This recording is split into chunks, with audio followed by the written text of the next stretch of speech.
petites années. Très bon chanteur, genre idéal, un peu italien.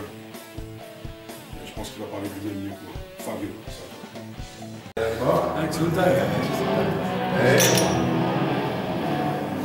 BHP Forever. Bon messieurs, mais quelle est votre histoire musicale, Fabio? Raconte-nous. Alors moi j'ai commencé sous la douche. Il y a une vingtaine d'années. Avec un premier groupe qui s'appelait Flying Mental. Qui n'a jamais duré d'ailleurs. Et chant aussi? Ouais, chant, ouais. T'as toujours fait que du chant, jamais de toi tu joues un peu de basse, j'ai vu, tu joues un peu de guitare. Ouais, ça c'est la batterie. Ça fait beaucoup rire. Non mais j'essaye un peu tout finalement quoi, mais ce qui me donne le plus de plaisir c'est le chant quoi. Bon, tu fais pas. Il y a eu un peu de flottement quoi, il n'y a pas eu grand chose. Ensuite j'ai rencontré la femme, les enfants, ouais, voilà. ça t'occupe bien au moment. D'ailleurs c'est mon premier groupe, ma femme et mes enfants. Ouais. On passe tout ça un peu par là, voilà. On commence la musique quand on est jeune, on arrête pendant 10 ans. Ça. Parce que les femmes, les enfants, la maison. Ouais, et puis après on se dit putain finalement. Après il y a un gars à qui je crois beaucoup parce que c'est grâce à lui que tout a démarré, c'est Claude Greny. Et Claude, si tu me regardes, des compos. Et ça c'était je crois en dehors de quelque chose comme 2000, je sais plus exactement, 2003, 2004, je sais plus exactement. Et voilà, ça a duré à peu près 5-6 ans quoi, avec ce groupe. Et c'est là que j'ai, disons, fait le plus gros de mes armes. Et ensuite, le groupe s'appelait d'ailleurs Justin. Ce groupe, donc j'ai rencontré à la pause café Jean-Marie au travail. Et parlant de musique, on a commencé à se dire tiens, pourquoi est-ce qu'on ne ferait pas un groupe hein, pourquoi est-ce qu'on s'y mettrait pas finalement? Et là, pareil, l'histoire elle est très simple. L'histoire elle commence dans les sous-sols de la boîte. On a répété entre midi et 1h. On descendait au sous-sol de la boîte, au deuxième sous-sol exactement. On avait un petit local bien sympathique, on emmerdait personne avec des amplis 30 watts. Alors, on a recherché un batteur, on a joué un moment avec Didier. Didier Green. Ouais, c'est la batterie que vous entendez en bas. Voilà, qui joue actuellement au sous-sol. Et on a fait un bout de route avec Lucky. Et un beau jour débarque Christos, ici présent, le beau grec, l'incomparable. Il a fait tomber, hein, l'incomparable.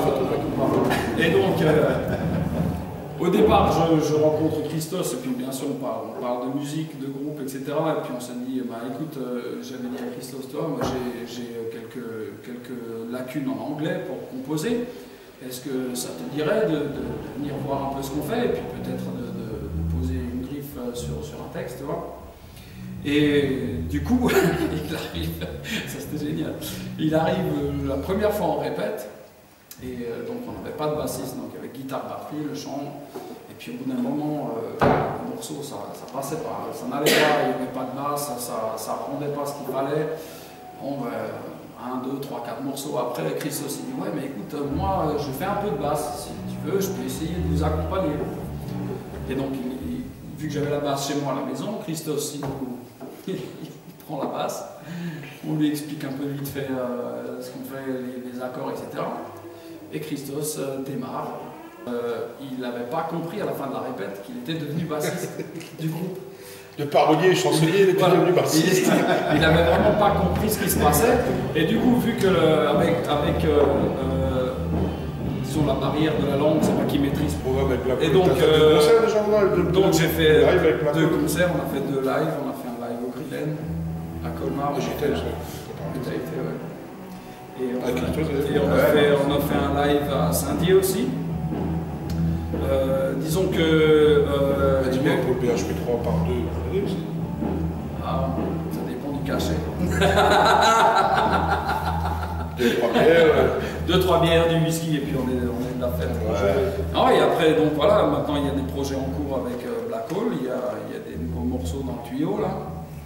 Et tout doucement, je greffe un peu. Je vais aller le voir, on répète. petite caméra. Ah, ok, ouais.